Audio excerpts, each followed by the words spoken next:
Di agad yung tanaw pa eh. Huwag gilain. Kapil na isa oh. Narag na din yun. Di na maglayo.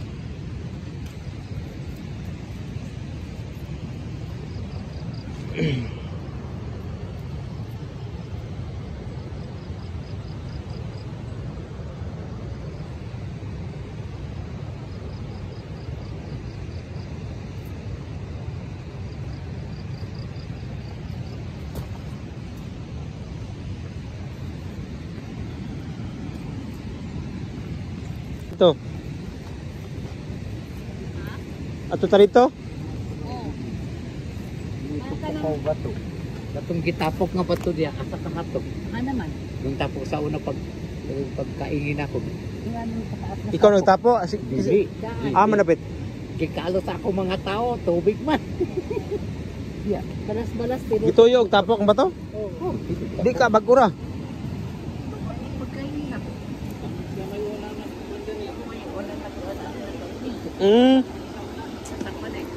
Alasang din eh. Tubig man. Ingana palang tubig man. Lasang din sa unag yun. Sabi yun.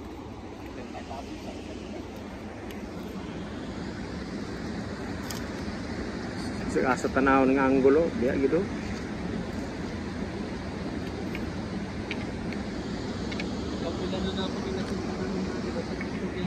Oh.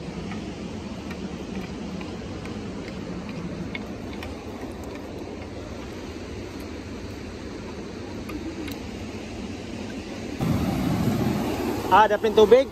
Maganda diha. Ingana ka.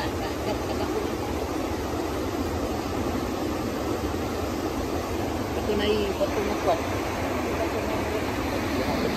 Oh.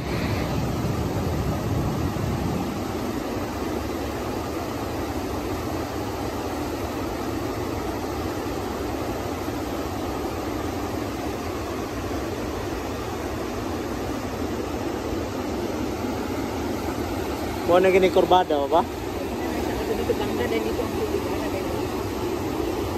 Island mo. O ka dia.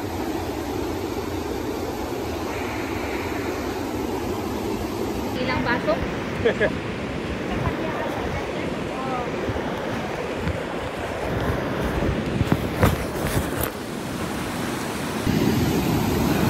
Tubig ba eh?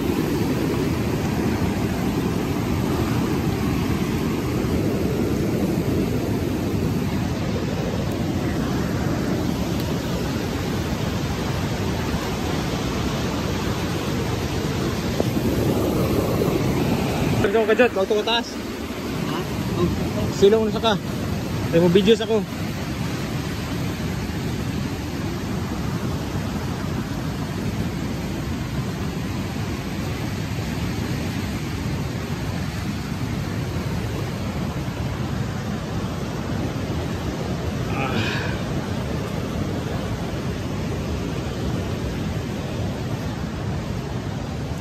Yes, hello mga idol. Maulan na hapon sa lahat. So, ito na yung area, lugar kung saan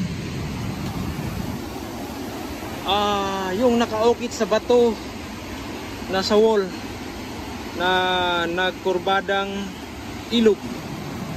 Ito siya, papakita ko lang. Kurbadang ilog.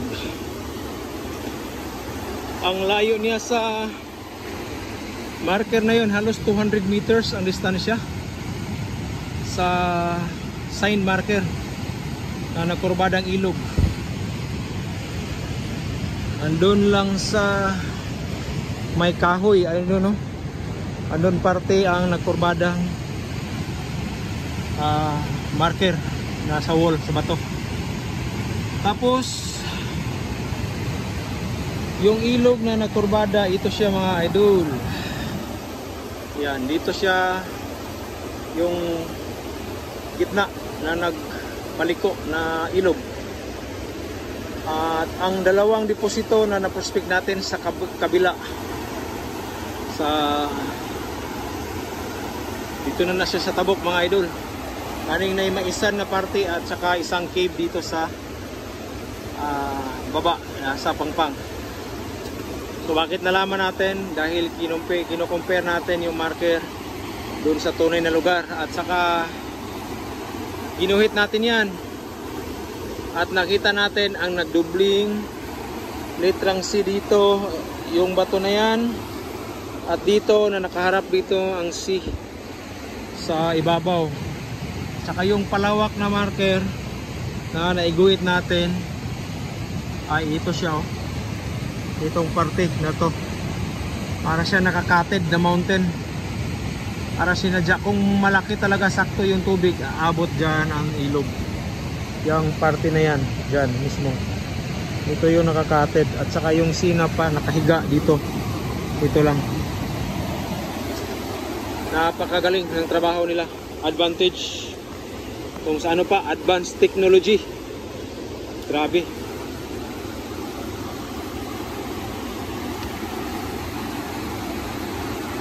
So nakita lahat ang prospect na ginuhit natin na nag-form of isosceles triangle na isang cave dito at sa kabila dito at dito yung isang prospect na deposito sa parte na yan.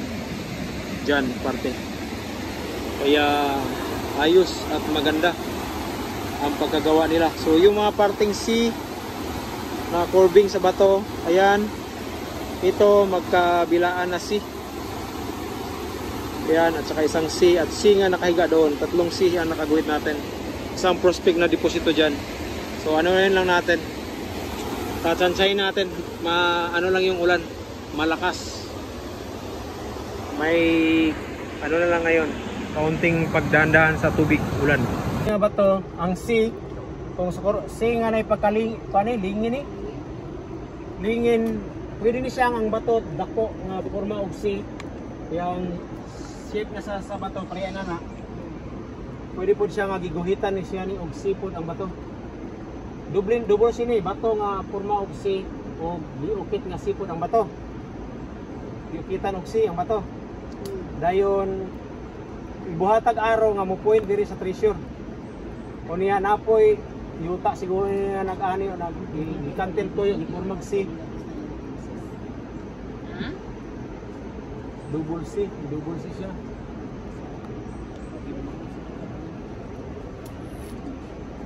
Ikan sa C.